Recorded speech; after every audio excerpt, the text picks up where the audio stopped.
ušetřila, využije na tohleto školení, které není certifikované a nemůže nám ho teda doložit. Bude to nad rámec tady těch aktivit, ale souvisí to s projektem, takže je to uznatelný náklad a můžete to poplatit z rezervy peněz.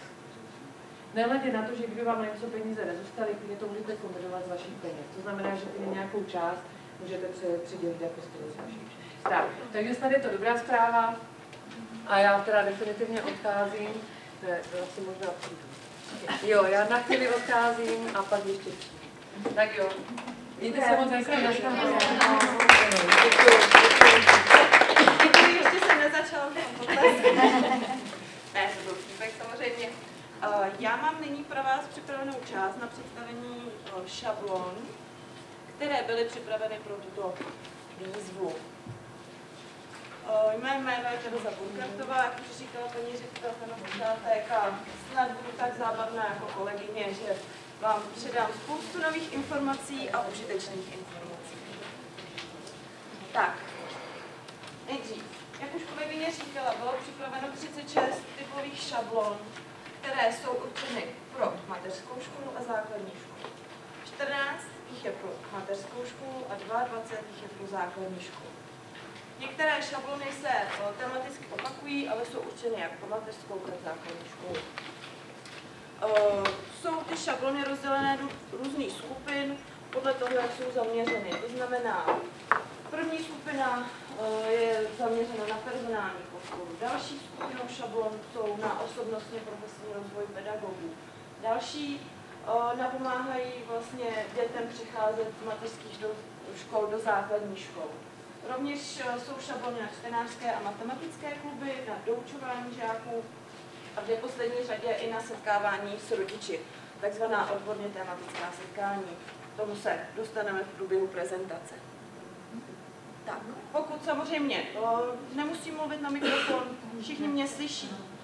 Tak, pokud by byly nějaké dotazy během prezentace, mávejte na mě, abych si vás všimla a zodpovíme dotaz hned. Jo? Tak.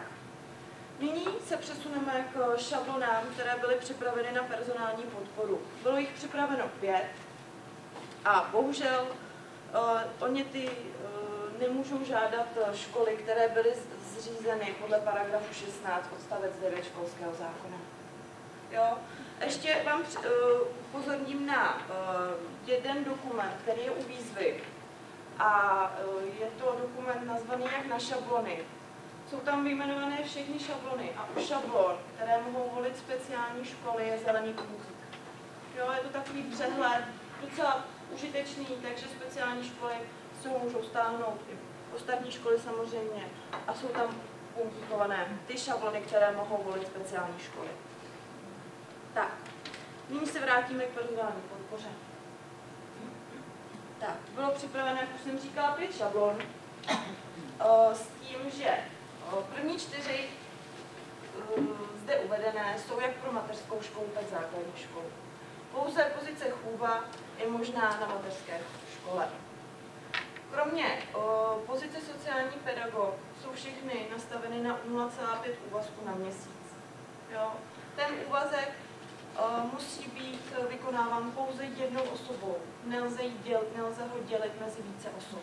Pak ještě zmíním u školního psychologa, tam je ještě jedno specifikum, ale to až budeme přímo u této šablony.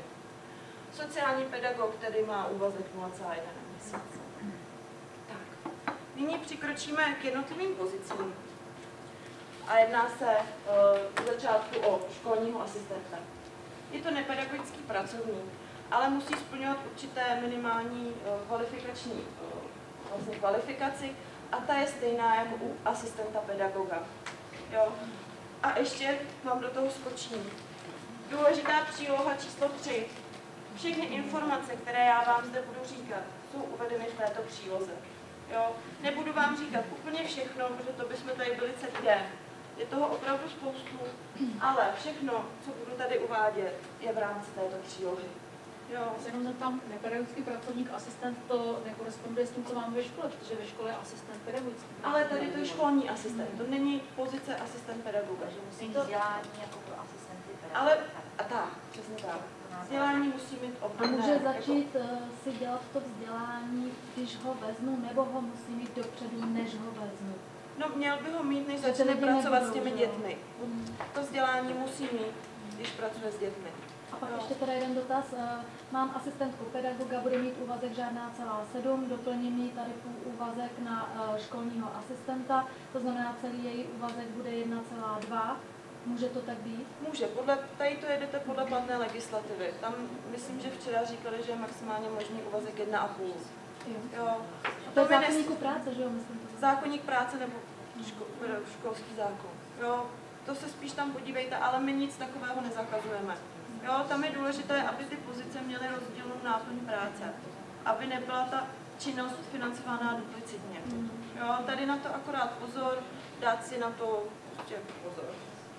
Tak, jak už tady vidíte, buď je to středoškolské pedagogické, vyšší odborná škola pedagogická, vysokoškolské pedagogické nebo kurz pro asistenty pedagoga. Ta odborná kvalifikace, odborná způsobilost je přesně uvedena v té příloze číslo 3. Jo, takže, a pokud samozřejmě byste měli nějaké dotazy, tak neváhejte se na nás obracet. Jo. Tak, pro tuto šablonu, pokud si ji zvolíte, je nutné, abyste v rámci školy identifikovali minimálně 3 děti ohrožené školním neúspěchem. No. Tak. Jo. Ty 3 děti tam musí být po celou dobu realizace aktivity.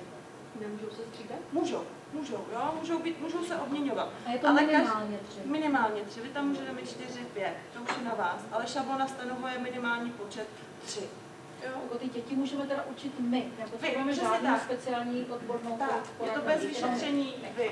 Ty oblasti, podle kterých je můžete identifikovat, jsou uvedené v té příloze. Je to například nízká motivace ke vzdělání, Cizinci.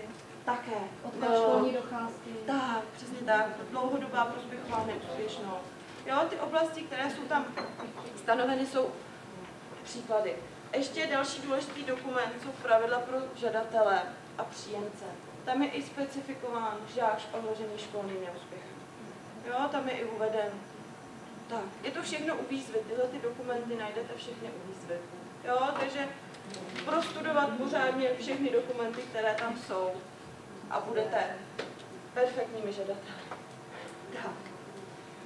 Co jsem ještě neřekla? Tak, jeho náplň práce může například být administrativní a organizační podporou pro pedagogy, může rozvíjet komunikaci s komunitou, rodinou, školou, dále pomáhá při rozvoji mimoškolních a volnočasových aktivit. Jo. A ještě další podmínkou tady je této šablony, že musí být zvolena minimálně 12 po sobě jdoucích měsíců. Jo. Je to všechno v té příručce. Tady ta podmínka tam je. A ještě ty 3 žáci musí být identifikováni po celou dobu aktivity. Takže každý měsíc tam musí být minimálně 3 děti. Jo, můžou být samozřejmě jiné, obměňovat se, ale každý měsíc musíte mít je identifikovatelné. Já se zeptám, tam je to přerušení, když je školní rok 10 měsíců. Ano. A o prázdninách s tím budu dělat. O prázdninách, ano, častý dotaz. Oni mají vlastně dovolenou, takže vy jim dáte i nějakou dovolenou na ty prázdniny. Další věc, že se můžou v rámci prázdnin vzdělávat, jo? Že jim můžete zaplatit nějaké vzdělávání. Vyhodnocovat ty jeho aktivity, které vykonával a dále přípravu na další rok, pokud byste ho tam měli třeba, nevím, na 16 měsíců. Jo? To je na vás. Ale nějaké činnosti a náplň práce mu stanovuje ředitel školy. Jo? Takže on nemusí být zapojený do toho jako školního asistenta k těm dětem, ale Na školu. Na školu je aktivita na 10 měsíců. 12, minimálně 12 měsíců. Jo?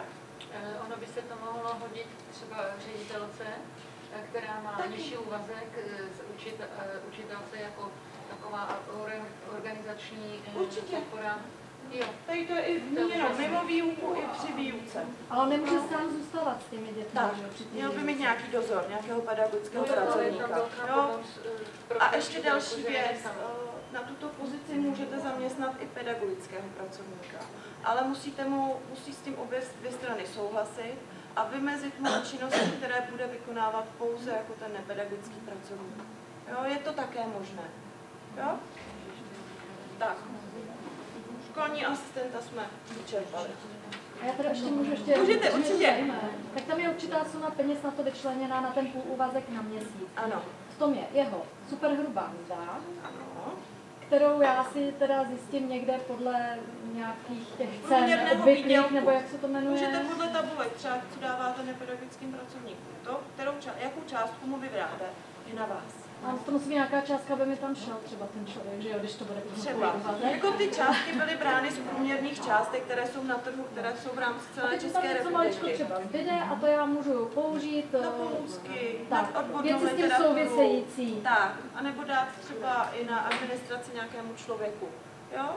Příklad účetní, která mi pro něj se píše tu náplň, teda třeba já nevím, platový výměr a taky to lze zapojit. A tyhle věci, tak to tam je všechno v té částce, která je napsaná pod tou šablónou dole. Je to souhrn vlastně nákladů na celou tu aktivitu. Tímto podílelo jsem se na naceňování jednotlivých šablon. Tak, další pozicí je školní speciální pedagog. Jeho kvalifikace je daná zákonem o pedagogických pracovnících, kterou musí splňovat.